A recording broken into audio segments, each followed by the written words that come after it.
Good, happy Monday morning. Is Monday, August 22nd, 2022.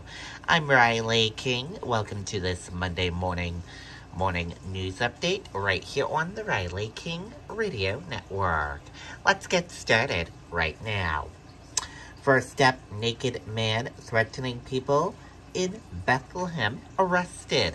Let's take a listen to that video from WMUR News 9. At around 6 o'clock last night, New Hampshire Fish and Game officials arrested 35-year-old Brian Cheverer in Bethlehem for threatening people while naked on the roof of the AMC Zealand hut. It took the officers about an hour to de-escalate the situation. They eventually got him down. Officers arrested Cheverer. His charges are still pending.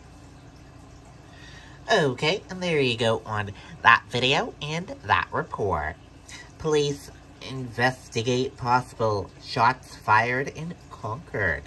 Let's take a listen to that video from WMUR News 9. Tonight, police are looking into a possible road rage incident from yesterday afternoon. Police got a call about possible shots fired on Rumford Street in Concord, and they say a light-colored Honda Civic and a dark-colored Chevy Malibu were involved, but no injuries were reported. If you know anything about the incident, please contact the police. Okay, and there you go on that video and that report. One person killed in a crash on Route 16 in Madison.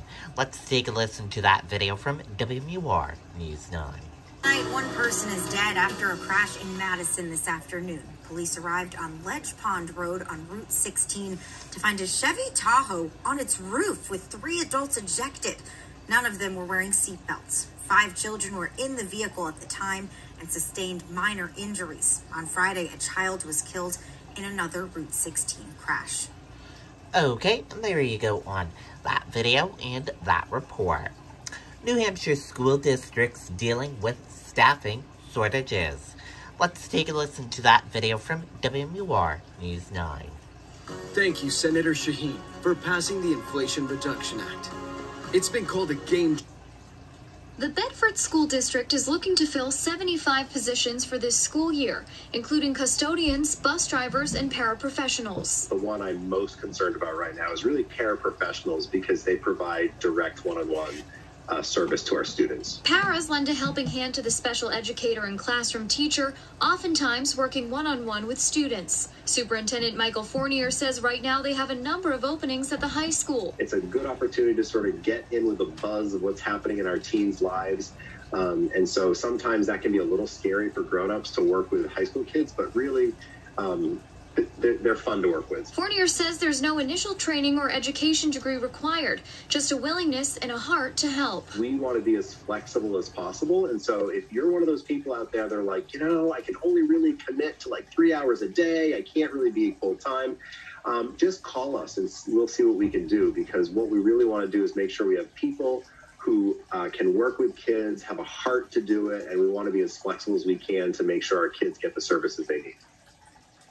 And districts all across the Granite State are dealing with similar shortages. In Manchester, the superintendent of schools is expected to make a proposal during Monday's Board of Education meeting to increase the district's minimum wage to $15 an hour in an effort to retain and recruit staff. In the studio, Hannah Cotter, WMUR News. Okay, and there you go on that video and that report.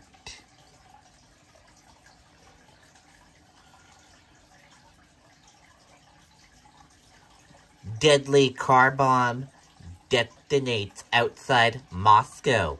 Let's take a listen to that video from ABC News. We turn now to that deadly car bomb attack outside of Moscow. The victim was the daughter of high-profile Russian nationalist Alexander Dugin. Videos being shown on Russian television show the immediate aftermath of the blast, the vehicle engulfed in flames.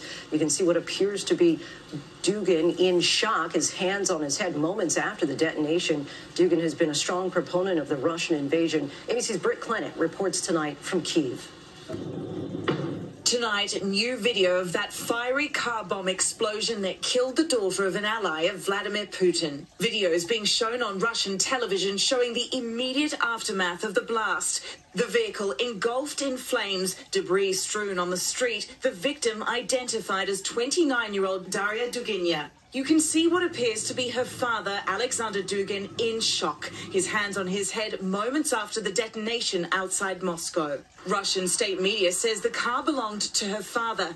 Dugin and his daughter had been traveling together, but according to his friend's Telegram channel, they switched cars, leading some to believe he was the intended target. Dugin, an ultra-nationalist and staunch supporter of Russia's invasion, has been called Putin's brain. A Russian official tonight saying investigators remain at the scene. Authorities there believe the killing was planned and contracted and pointing the finger at Ukraine, but the Ukrainians deny any involvement. The killing coming one day after a Ukrainian drone strike deep within Russian-controlled Crimea. Videos circulating online show heavy smoke rising above Russia's Black Sea Fleet headquarters in Sevastopol. And the world still on high alert over the volatile situation at the nuclear plant in Zaporizhia. New shelling today just across the Dnipro River. Ukraine tonight saying the plant continues to operate with the, quote, risk of violating radiation and fire safety standards. President Biden today discussing the situation at the plant with the leaders of France, Germany and the UK, stressing the need to avoid military operations around the plant. Ukrainians on high alert. Brit Clement joins us once again from Kyiv. And Brit, what more are you learning about that suspicious bombing outside of Moscow? Well, Lindsay, Russia says it's investigating it as a murder, but really it comes at a sensitive time here in Ukraine. President Zelensky warning that Russia could be planning something particularly cruel. Now, we're just a few days away from Ukrainian Independence Day here, which also happens to be 6 months to the day that Russia invaded. And we've just learned that state employees have been advised to stay away from central Kyiv on these days as a precaution. Lindsay? Brit, thank you. Hi, everyone. George Stephanopoulos here.